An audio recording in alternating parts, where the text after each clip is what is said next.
ก็กินนำกันถือความหาเป็นสิ่งสำคัญสิไปใส่นั้นบอกลากันก่อนเป็นห่วงเป็นใย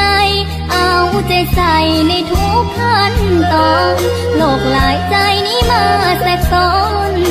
ในตอนที่เขายังจนข่าวถูกข่าวยากยังถือแน่นหนักสัญญาสาบานพอชีวิตได้ขึ้นมานั้นก็เริ่มเปลี่ยนพันเวียนวนเพื่อนนำสังคมใส่แต่อารมณ์อยู่เหนือเหตุผลอยากเลิกลาคนเก่าเหลือล้นอยากเอาคนใหม่มาอยู่นำยามจนหักดียามมีหลายใจสั้นบอกขอถามเจ้าช่วยตอบแต่บอกจะคำแต่กี่บ่ตัวเดี๋ยวนี้ลงตัวใดทุกยามสืบหูในการกระทำบ่สำนึกยอมเสียเปรียบจากที่เหตุใดอยู่บ่วอนขอจากคำนำแน่อยากให้อายนั้นมาแทนแค่ดูแลกันคือแต่กี้เศร้าเถิดลืมตัวเกือบกลัวมัวในโลกียามจนไอ้นั้นหาดีแต่ยามมีคือมาลายใจ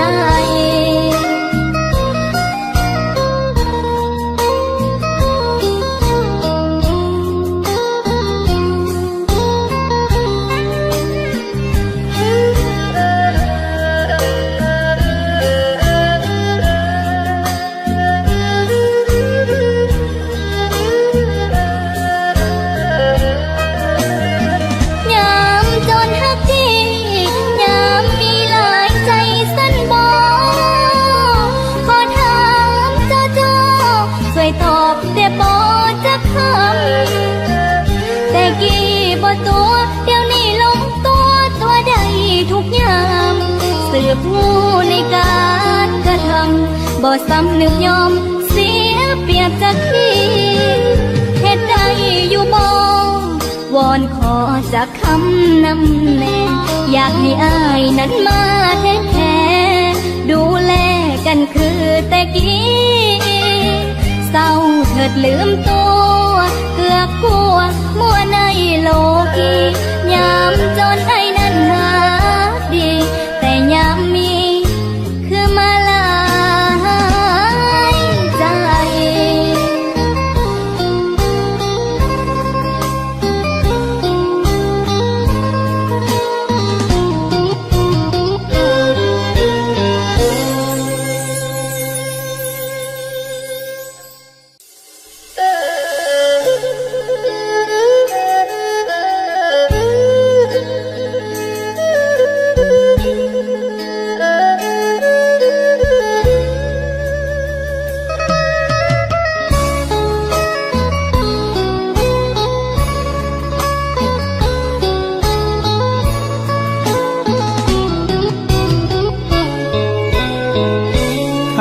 ทุกข้าวยา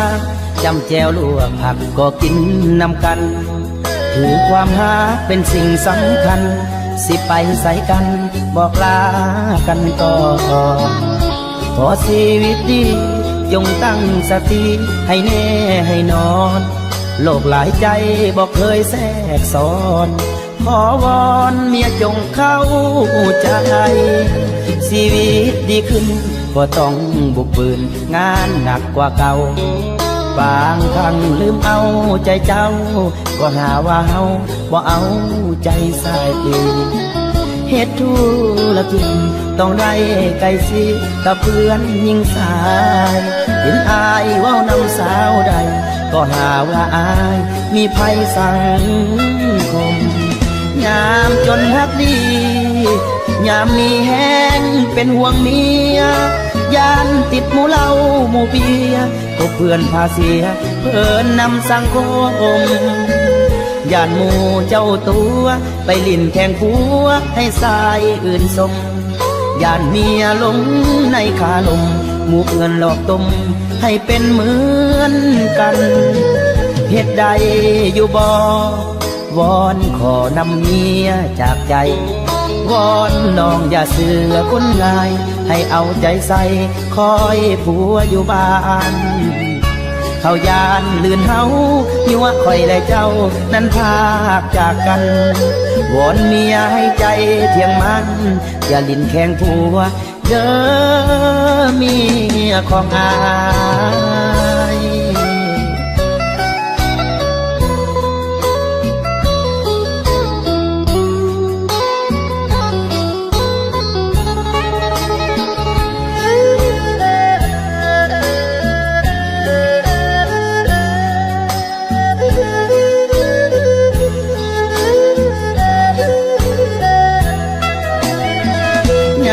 จนฮักดียามมีแห้งเป็นห่วงเมียยานติดหมู่เหล้าหมู่เบียร์ก็เพื่อนพาเสียเพื่อนนำสังคมยานหมู่เจ้าตัวไปลิ่นแข่งผัวให้สายอื่นสมยานเมียลงในขาลงหมู่เพื่อนหลอกต้มให้เป็นเหมือนกันเหตุใดอยู่บ่วอนขอนำเมียจากใจวอนน้องอย่าเสือคนง่ายให้เอาใจใส่คอยผัวอยู่บ้านเขายานลื่นเฮายั่วคอยและเจ้านั้นพากจากกันวอนเมียให้ใจเที่ยงมันอย่าลิ้นแข็งผัวเด้อเมียของอาย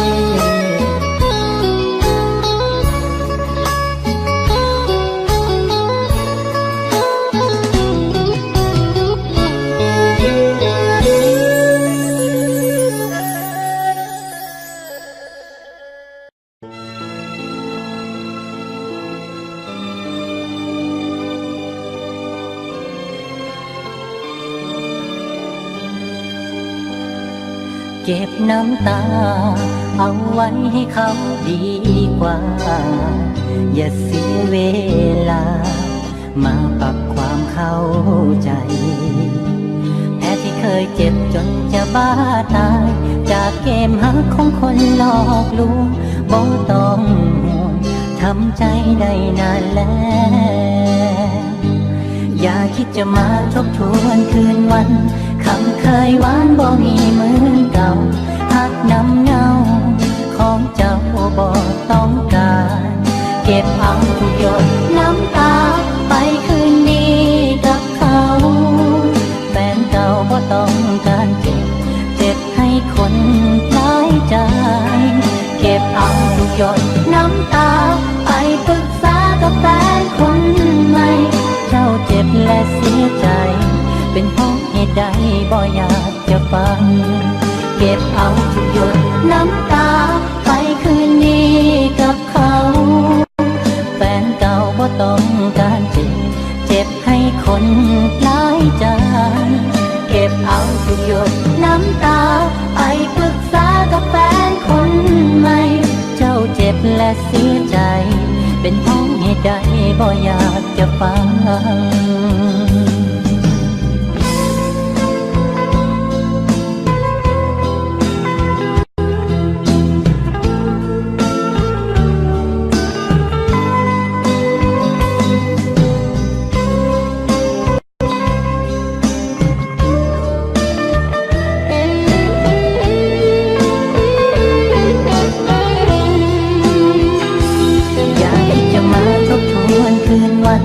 คำเคยหวานบ่มีเหมือนเก่า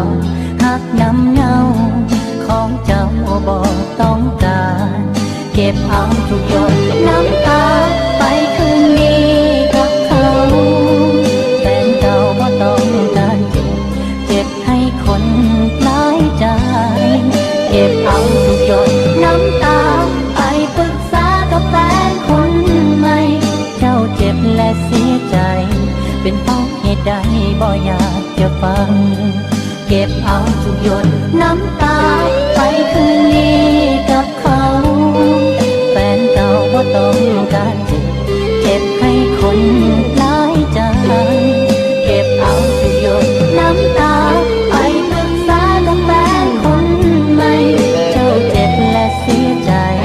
เป็นเพราะเหตุใดบ่อยากจะฟังเจ้าจะเจ็บและเสียใจเป็นเพราะเหตุใดบ่อยากจะฟังไปม่วนน้ำกัน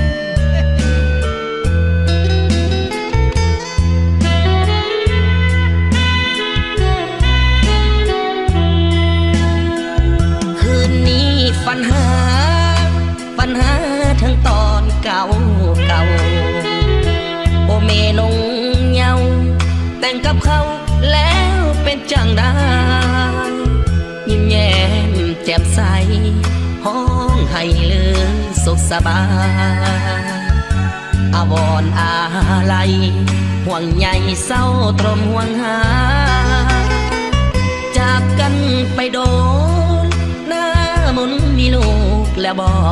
กใจยังจดจ่อติดต่อฟังข่าวการดาฟ้าห้องมืดมัวยันตัวเจ้าคืนน้ำตาฟ้าเหลื่อมมาย่านเข้าบ่มากอดนอนคนเคยหูใจคนเคยห่วงใยถึงจะอยู่ไสหัวใจอายคิดพะวงยานเขาบ่ห่วงเลี้ยวแลสมยงศาสตร์นี้อายคงห่วงน้องเอาไว้ห่างคืนนี้ฝันหาเป็นยังบ่นอแก้วตาหรือเขานินทาเขาด่าเขาหายเขาสั่งเจ็บไข้ได้ป่วยหรือน้องคิดถึงความหลังจึงฝันเห็นหน้ากลับมาเคียงข้างเบิ่งหน้า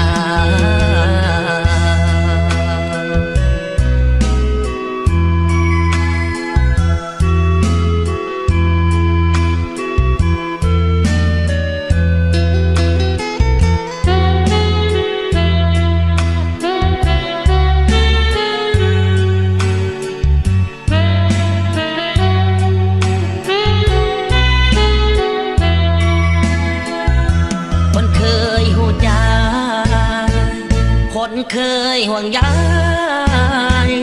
ถึงจะอยู่ไสหัวใจอายคิดพะวง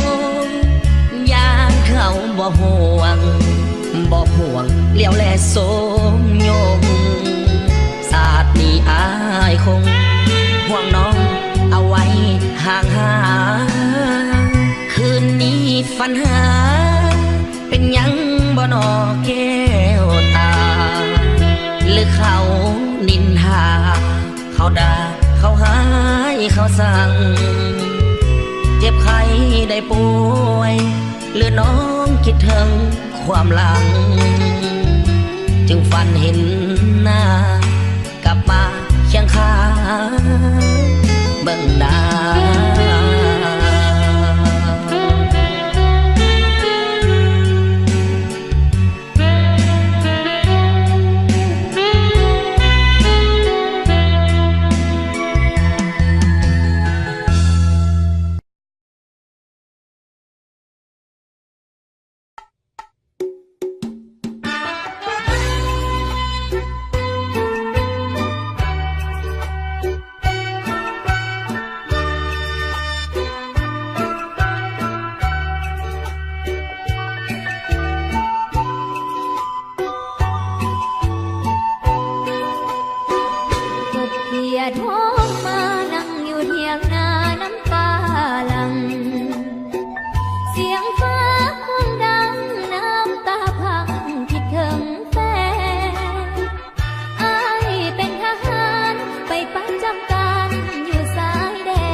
นานเท่าใด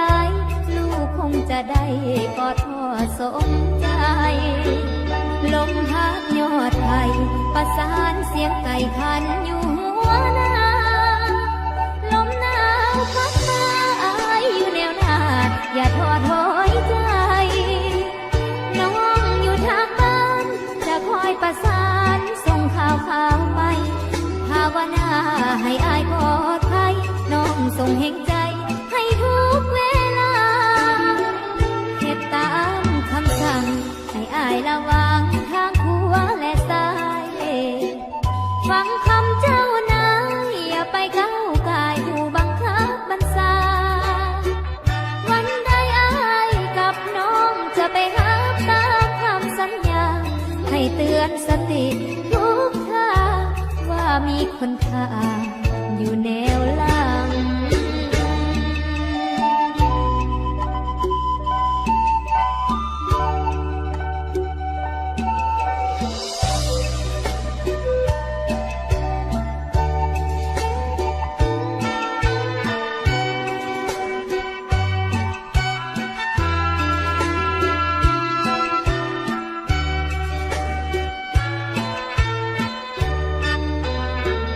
ลมพัดยอดไผ่ประสานเสียงไก่ขันอยู่หัวนาลมหนาวพัดมาอายอยู่แนวหน้าอย่าท้อถอยใจน้องอยู่ทางบ้านจะคอยประสานส่งข่าวไปภาวนาให้อายปลอดภัยน้องส่งแห่งใจให้ทุกเวลาเฮ็ดตามคำสั่งให้อายระวังทางขวาและซ้ายฟังคำเจ้านายอย่าไปก้าวกายผู้บังคับบัญชาวันใดอายกับน้องจะไปหาตามคำสัญญาให้เตือนสติทุกท่าว่ามีคนท่าอยู่แนวหลัง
ก็แฟนภูมิเพลงกันแกล้งใจนางลักลอบเปิดไฟจางๆตีก้นครัวกันอย่างเมามันฝากฟ้าเจ้าเอ๋ยอย่าเลยอย่าให้แข่งกันฟ้าเจ็บจากเรื่องอย่างนั้นก็กันอย่าหลั่งน้ำตายิ่งน้ำฝนไหลใจคนนี้ยิ่งเศร้าหนักหนาตอนใดที่ฟ้าเศร้าบนคนคงคายหอ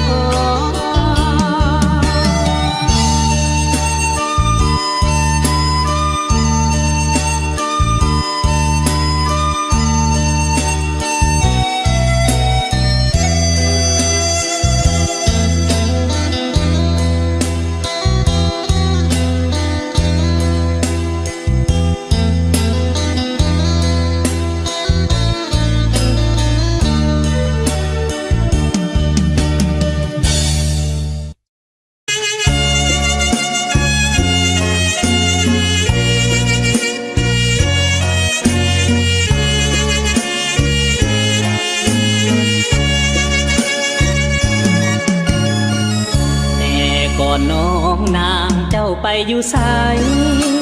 บ้านอายมีคู่ดวงใจเป็นจังใดจริงมาเห็นหน้าพบน้องครั้งนี้เต็มที่แท่นอการดาตัวอายมีพันละยาแต่ว่าน้องยังเป็นสาวก้าวคำอยากบอกออกจากปากว่าอีหลีแต่เหตุของประเพณีของเรามีเมียหนึ่งคนคนควบลำบากยุ่งยากหัวใจสับสนอยากเอาเมียเพิ่มอีกหนึ่งคนแต่จนใจน้องมาทีหลังคนหนึ่งคือเมียคนสองก็คือน้องนางส่วนอายคนกลางหาทางเลือกนางหนึ่งคนอยากเลือกน้อ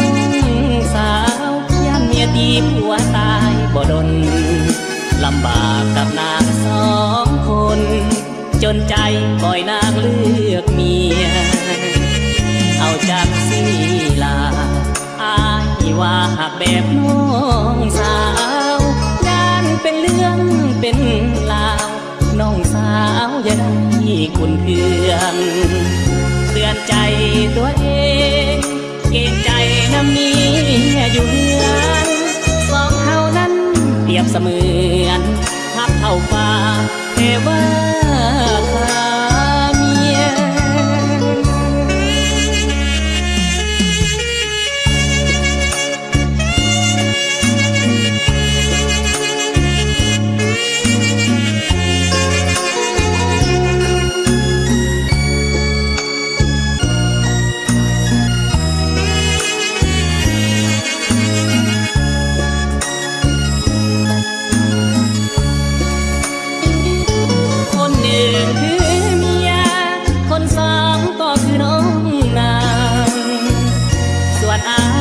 คนกลางหาทางเลือกนางหนึ่งคนอยากเลือกน้องสาวยันเมียตีผัวตายบ่ดนลำบากกับนางสองคนจนใจปล่อยนางเลือกเมียเอาจากสีลาอายว่าหากแบบน้องสาวยันเป็นเรื่องเป็นราวน้องสาวอย่าได้คุณเคืองเตือนใจตัวเองเกรงใจน้ำนี้อยู่เมืองสองเท่านั้นเปรียบเสมือนพับเท่าฟ้าเทวาคาเมีย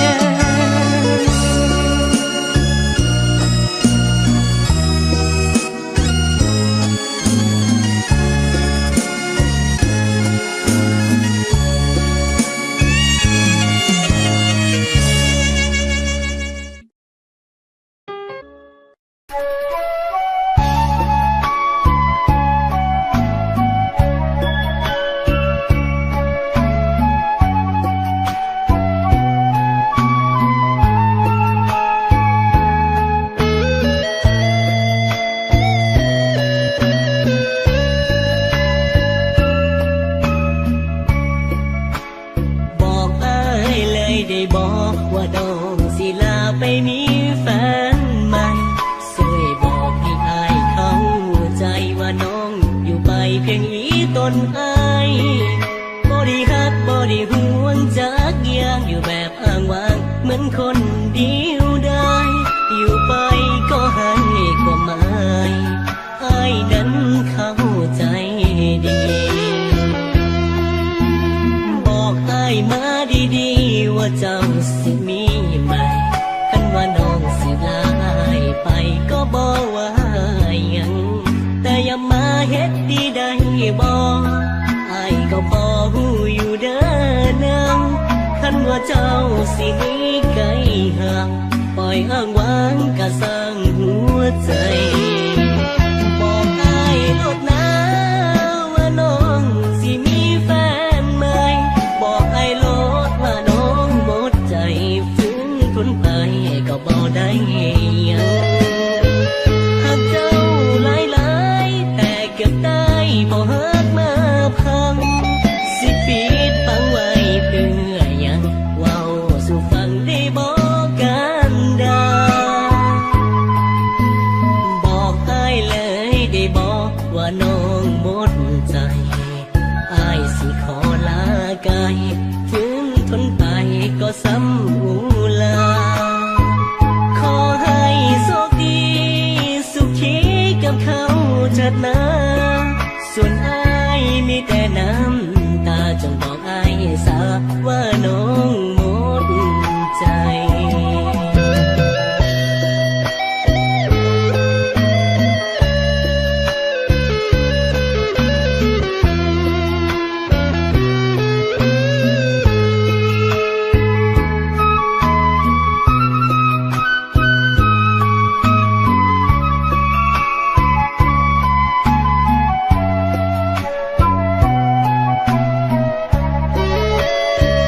บอกอายโลดนะว่าน้องสิมีแฟนใหม่บอกอายโลดว่าน้องหมดใจฝืนทนไปก็บ่ได้หยังหากเจ้าหลายๆแต่เก็บได้บ่ฮักมาพังสิปิดปังไว้เพื่อหยังเว้าสู่ฟังได้บ่กันดาบอกอายเลยได้บอกว่าน้องหมดใจอายสิขอลาไกลฝืนทนไปก็ซ้ำหูลาขอให้โชคดีสุขีกับเขาเถิดนะส่วนอายมีแต่น้ำตาจงบอกอายซะว่าน้องหมดใจ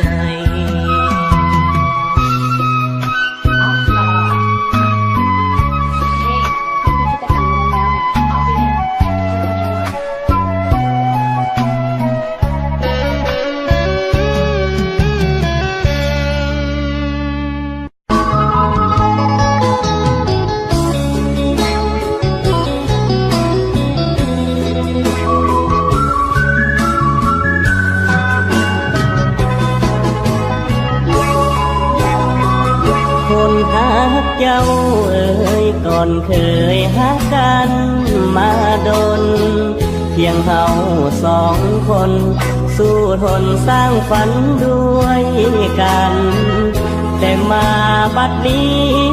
คนที่หาไว้ใจมานานได้ควงแขนมีแฟนสุขสันต์ยามห่างตากันเฮ็ดได้จังได้อายซ้ำสวงในเมื่อเห็นน้องไปกับเขาได้แต่ยืนเศร้า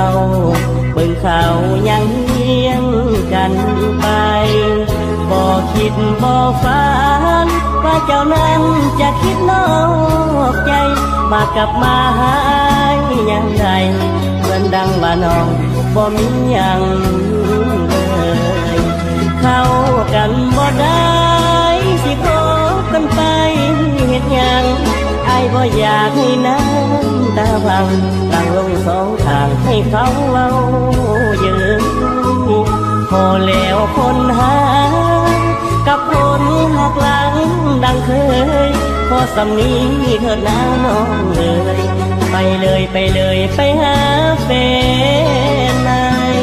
คนหาเปลี่ยนใจ จากนางคนบ่จริงจังน้องมาหวังมาปล่อยวางให้อายห้องให้เมื่อน้องเลือกเขา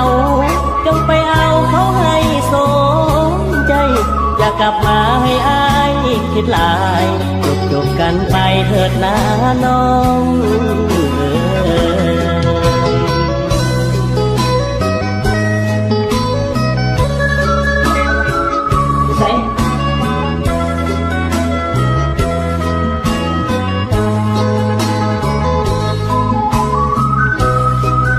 น้องอยู่ใส่ น้องนอนอยู่ห้องนี้แหละ เข้ากันบ่ได้สิคบกันไปเฮ็ดหยังอ้ายบ่อยากให้น้ำตาพังหลังลงสองทางให้เขาเว้าเยอะพอแล้วคนหาใส่จะมาจากบ้านคนหักหลังดังเคยพอสำนีเถิดนะน้องเลยไปเลยไปเลยไปหาแฟนใหม่คนหาเปลี่ยนใจจากนางคนบ่จริงจังน้องมาหวังมาปล่อยวางให้อายห้องให้เมื่อน้องเลือกเขาจงไปเอาเขาให้สมใจอย่ากลับมาให้อายคิดหลายจบกันไปเถิดนะน้องอย่ากลับมาให้อายคิดหลายเข้ากันบ่ได้สิคบกันไปเฮ็ดหยัง เ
หน้าหลังน้อยยังคอยเจ้ามาพาพิงเจ้าของเพียงหน้าจริงเหตุใดน้องจึงกิมกันคงหน้าสีทองสองเฮาเคยร่วมวาดฝันจะสร้างบ้านนาสวรรค์ให้เป็นวิมานสองเฮาจนเข้าขึ้นลาวดอกพัดกระเดาบานเพ่งหนุ่มนานอนหนาววังเองฟังเพลงซึ้งหัวใจแห้งเศร้าบ่มีสาวเพียงเทียงหน้าก็วางแป้งเป้าสัญญาสาบานสองเราไก่สีเนาคือไข่ห้างไปบ่สั่งยังเด้หรือเทียดให้ไทยสาวบ้านนาลืมหน้าลืมควายลืมบากอายคนอยู่ทางหลังเป็นสาวไฮโซที่บิ๊กโก้เที่ยวห้างเมืองนางอยู่ตึกสูงลืมเพียงนางสั้นบ่นางจึงบอกเดินมานกกามันน้องยิ่งคิดทอดน้องบ่สวงคิดเห็นใบหน้านวลนางก็อยากจ้างรถเมล์ไปหาแต่บอกหูทางคนบ้านนอกอายจนปัญญาได้แต่ห้องเพียงลอยลมมาว่าเอียงหน้าน้อยยังคอยน้องนา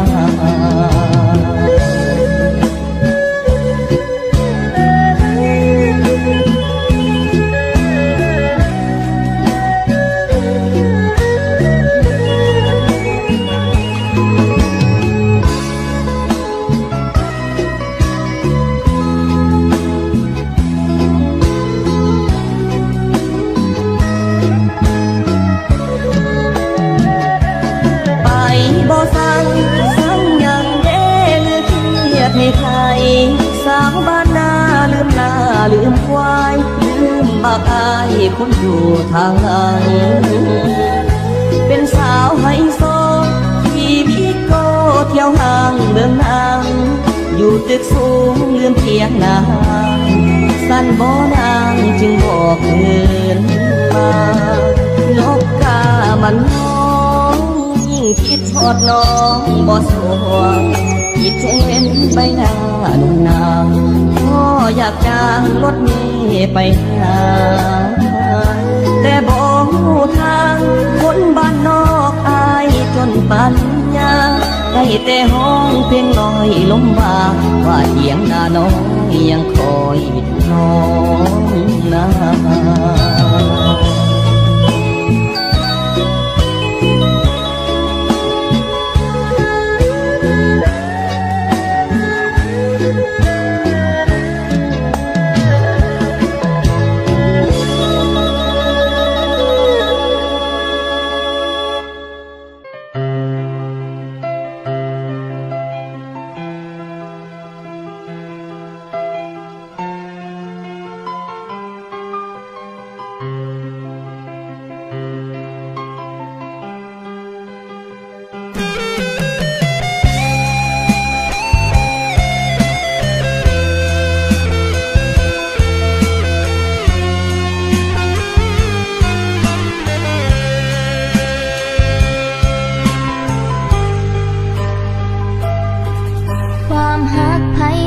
ก็หูอายก็หูเหมือนกันแตกต่างว่าไผคนนั้นจะสมหวังหรือผิดหวังน้องหูดีว่าอายบ่เคยมีใจให้กันแต่ความฮักบ่อาจตื่นกันทั้งอีกฝ่ายบ่ยินยอมทั้งแม้นอายจะมองข้ามไปความจริงใจที่น้องนั้นให้มาน้องหักอายไปแล้วน้องบ่อาจดึงใจกลับคืนแต่จะฝืนหักอายต่อไปแบบนี้อาย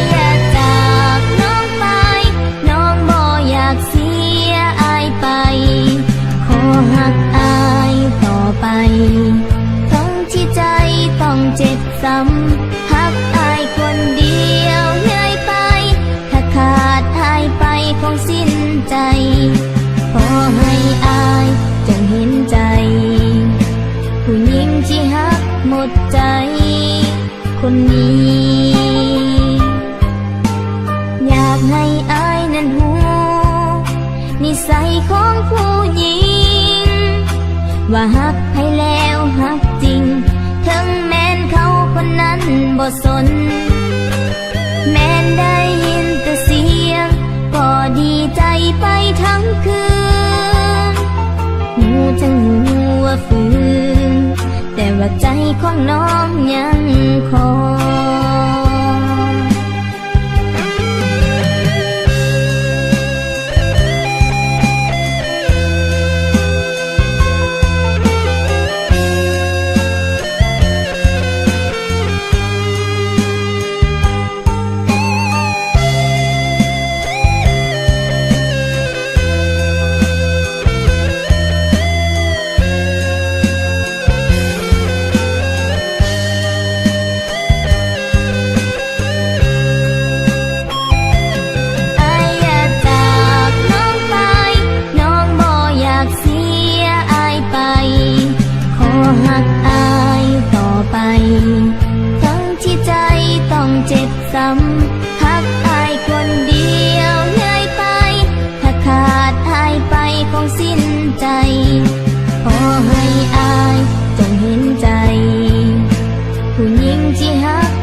ว่าฮักให้แล้วฮักจริง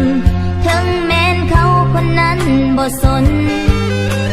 แม้นได้ยินแต่เสียงก็ดีใจไปทั้งคืนหูจังหูว่าฝืนแต่ว่าใจของน้องยังคอย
ษเหตุทุกเศร้าแรงนั่งเหงา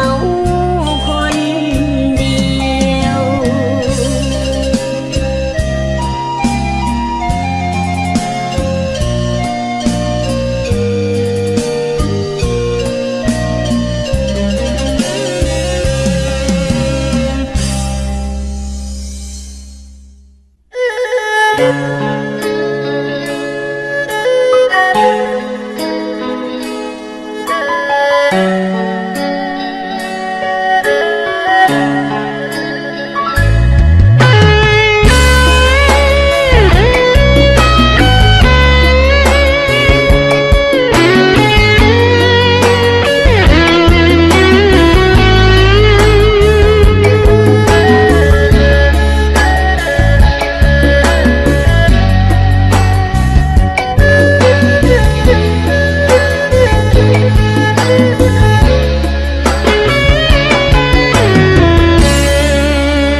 อย่าปิดบังอายได้บ่สร้างตายทั้งคู่เอาไปบัวปิดบ่ได้ดอกน้องบ่ฮักอย่าเหตุให้ท้อบ่คิดต่ออย่าล่อให้หลงไหลนี่หรือบอกว่าฮักเขาจริงเห็นเป็นลิงสั่นบ่จึงหลอกลวงใจตัวอยู่กับเขาแต่ใจเจ้าหาป้องไปแฟนเก่าเขามีความหมายจากมาไกลยังห่วงใยเขาอยู่ตัวอยู่กับเขาแต่หัวใจเจ้าไปหมดอยู่ใส่เจ้ามีการลงคนในเอาความในใจออกมามึงดูหากเจ้าบอกหาก็อย่าดึงใจให้อายคนอยู่เบาแจ้งแจ้งให้เจ้าสิอยู่หรือเจ้าสิไปอายท่าอยากได้คำตอบอีหลีถ้าชีวิตจังได้มีคำถามจากใจสิลืมเขาได้บ่สิลืมเขาได้บ่ล่ะตอบอายเบิ่งดูสิลืมเขาได้บ่หากอายน้องว่าอกเขาว่าหูบ่อ่านทุกส่วนในคนอยู่กับใจคนจะปา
ใจเจ้าสิลืมเขา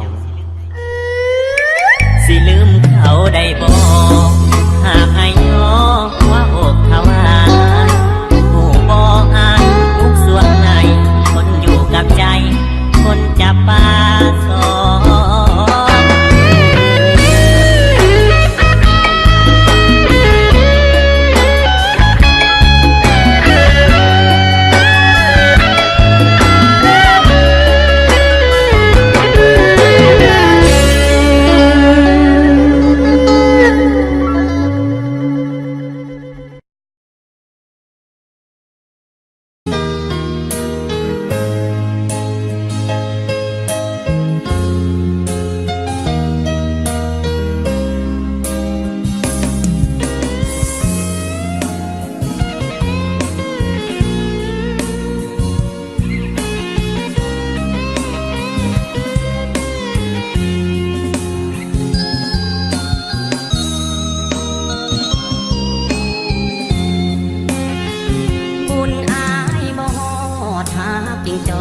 เพียงครึ่งทางโศกดีเดินวันนานอย่าลมกลางทางคืออายให้เจ้าเธอฟังสมหวังเถิดนาสามวัยบุญอายมันโบราณยิ่งตายกลางทางกลางเคืองหากหวานเลื่อนเลยเดี๋ยวนี้เปลี่ยนเป็นคมคืนคนหักใจเป็นอื่นทงเงินตื่นเกิดมีปัญหาแพ่หนุ่มเศรษฐีมีลิกิจากอเมริกาเขาใส่เงินดอลลาร์อายหมดปัญญาสิพายแข่งขันบุญอายบ่ฮอกอดเจ้าเอาไว้บ่มันย้อนแพ้อายสั่นเป็นน้ำแทนปันให้เกิดมาจนบ่มีเก่งขี่กอดเจ้าบ่ดีก็เลยหล่นเป็นย้อนสวรรค์เล่นกลเสกอายให้ทนคมคืนสุขเถิดวันยืนอายคือสิพื้นบ่ฮอดเจ้าเป็นเพียงหมาหอนเห่ารักษาเจ้าเรื่องความปลอดภัยส่วนเจ้าถึงฟังอายลงกลางวังแม่น้ำใหญ่หากเจ้าแห้งปานได้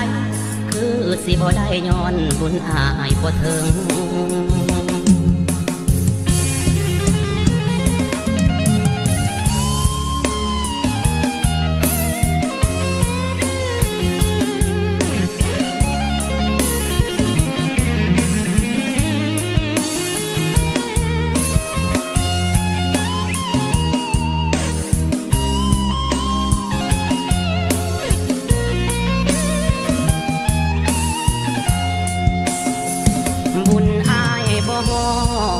กอดเจ้าเอาไว้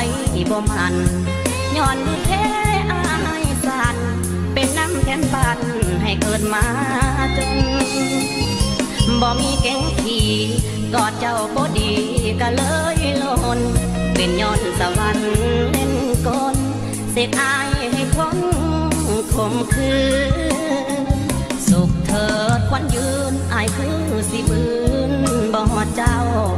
เป็นเพียงหมาหอนเห่ารักษาเจ้าเรื่องความปลอดภัยส่วนเจ้าถึงฟังอายลมกลางวังแม่น้ำใหญ่หากเจ้าแห้งปานได้คือสิบ่ได้ย้อนบุญอายบ่ถึง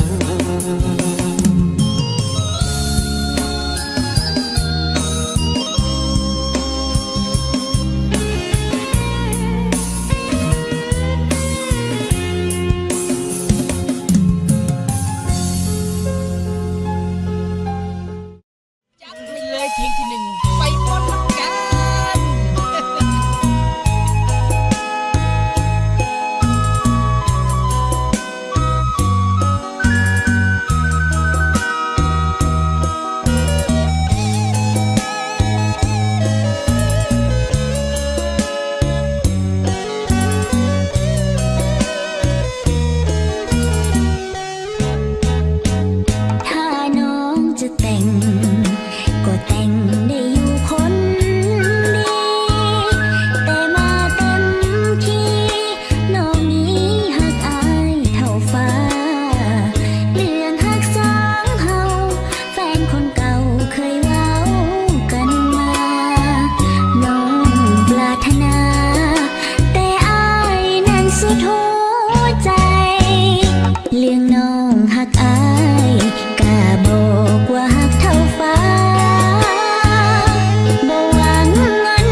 ใจ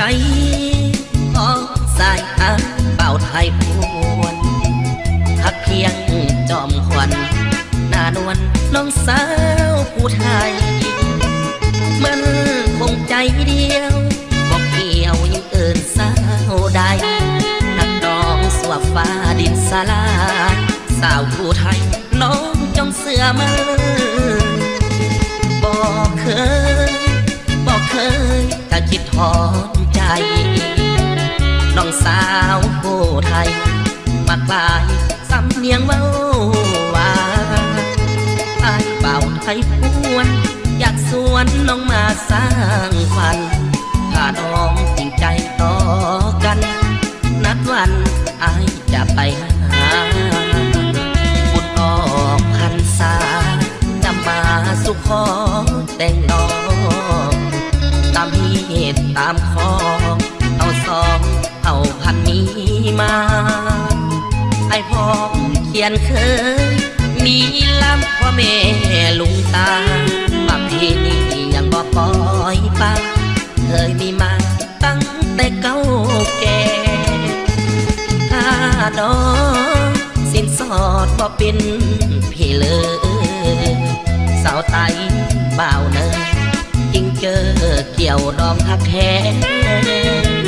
จะเป็นผัวที่ดีช่วยน้องตำแผ่นตำแพ้ทั้งพี่น้องสองกำพ่อแม่อยากทุ่มเทสุดกายและใจ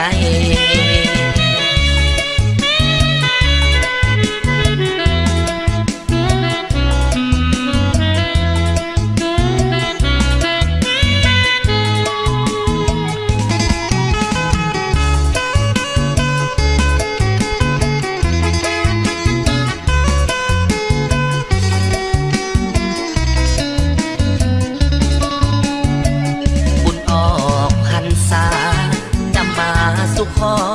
แต่งน้องตามเหตุตามคอเอาสองเอาพันนี้มาไอ้พ้องเขียนเคยมีลำพ่อแม่ลุงตาประเพณียังบ่ปล่อยปาเคยมีมาตั้งแต่เก่าแก่ถ้าดอกสินสอดบ่เป็นพี่เลยสาวไตบ่าวเนยจึงเจอเกี่ยวดองหักแท้จะเป็นผัวที่ดีช่วยน้องตำแผ่นตำแพ้ทั้งพี่น้องสองกำพ่อแม่อยากทุ่มเทสุดกายและใจ